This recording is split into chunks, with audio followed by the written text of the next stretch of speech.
श्रीलंका और भारत के बीच में खेला गया आज पहला टी20 मुकाबला रोमांच से भरपूर था। लेकिन आगे बढ़ने से पहले अगर आप भी वैभव सूर्यवंशी को एक तूफानी खिलाड़ी मानते हैं तो इस वीडियो को 100 लाइक्स और चैनल को एक सब्सक्राइब जरूर कर।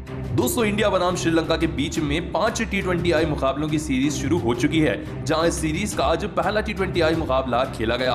दोस्तों, ये मुकाबला उतार और चढ़ाव से भरा रहा और अंतिम ओवरों में तो सबकी सांसें रुक गई थी। तो बताते हैं आपको पहले टी20 का पूरा रोमांच, बने रहिए अंत तक। इस वीडियो को 1 सेकंड के लिए भी स्किप मत करिए। दोस्तों, श्रीलंका की टीम भारत का दौरा करने आई है 5 टी20 मुकाबलों के लिए, जहां श्रेयस अय्यर कप्तान है, वापिस से वैभव सूर्यवंशी सलामी बल्लेबाज हैं, संजू सैमसन को बैठने का मौका मिला।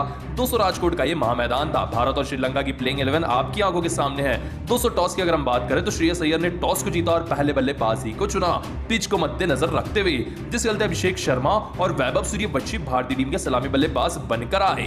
दोस्तों, आधे ही पहले ही ओवर में वैभव सूर्यवंशी ने धमाकेदार बल्लेबाजी करना शुरू किया दिलशान मधुशंका गेंदबाज के सामने। दोस्तों, पहले ही ओवर में 9 रन जड़ दिए वैभव सूर्यवंशी ने, 2 चौके व 1 सिंगल को निकालकर। दोस्तों, उनके बाद स्ट्राइक पर अभिषेक शर्मा थे, उन्होंने सिंगल लेकर स्ट्राइक सूर्यवंशी को दी और ऐसे कर रोटेशन चलकर 3 ओवरों का खेल समाप्त हुआ। दोस्तों, उनके बाद गेंदबाज दुष्मंता चमीरा आए। इनके ओवर में वैभव सूर्यवंशी ने बेहतरीन छक्का लगाया, लेकिन ये तो शुरुआत थी। वैभव सूर्यवंशी अभी अपनी फॉर्म में आना बाकी था। अगली ही गेंद पर एक और फुल टॉस गेंद पर इस गेंद को छक्के के लिए पहुंचाया सूर्यवंशी ने और एक ही ओवर में 12 रन जड़ दिए।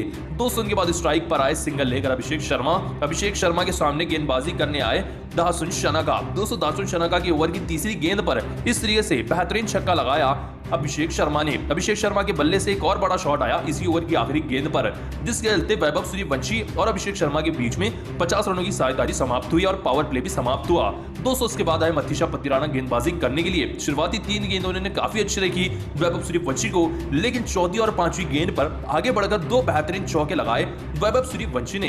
दोस्तों, आप सभी को बता दें, मथीशा पतिराना ने अपने पहले ओवर में 9 रन दिए। भारतीय टीम लगभग 10 रन प्रति ओवर से रन बना रही थी और यही सिलसिला लगभग 9 ओवर तक चला। फिर आए महेश तीक्सना।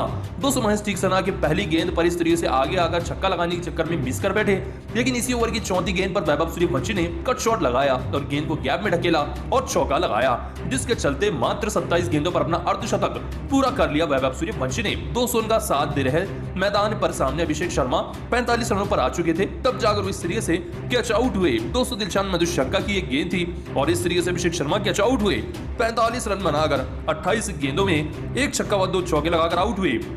दोस्तों, फिर आए मथीशा पतिराना अपना दूसरा ओवर लेकर वैभव सूर्यवंशी के सामने और आते ही उन्होंने इस तरीके से फुल टॉस गेंद रखी। बल्ले का टॉप एज दिवेटे सूर्यवंशी और डीप मिड विकेट पर कैच पकड़ ली गई। मथीशा पतिराना ने बड़ी विकेट निकालकर दी श्रीलंका को। अर्धशतक लगाने के बाद 60 रन बनाकर 30 गेंदों में वैभव सूर्यवंशी आउट हुए।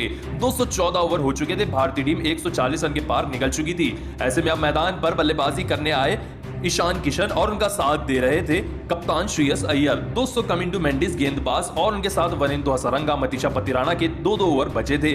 तीनों गेंदबाजों ने मिलकर अच्छी गेंदबाजी की, लेकिन श्रेयस अय्यर की बल्लेबाजी शानदार रही। वनिंदु हसरंगा के एक ही ओवर में श्रेयस अय्यर और ईशान किशन ने मिलकर 17 रन जड़ दिए। अंतिम 3 गेंदों पर ईशान किशन ने तूफानी बल्लेबाजी की और जब अंतिम ओवर की बारी आई तो श्रेयस अय्यर ने अंतिम ओवर में बेहतरीन बल्लेबाजी की और शुरुआती 2 गेंदों पर चौके लगाए और स्ट्राइक ईशान किशन को दी और ईशान किशन ने बेहतरीन बल्लेबाजी करते हुए अंतिम ओवरों में दिलशान मधुशंका के ओवर में 14 रन जड़ दिए, जिसके चलते इस मुकाबले में 44 रन नाबाद गए ईशान किशन और श्रेयस अय्यर 40 रन नाबाद गए।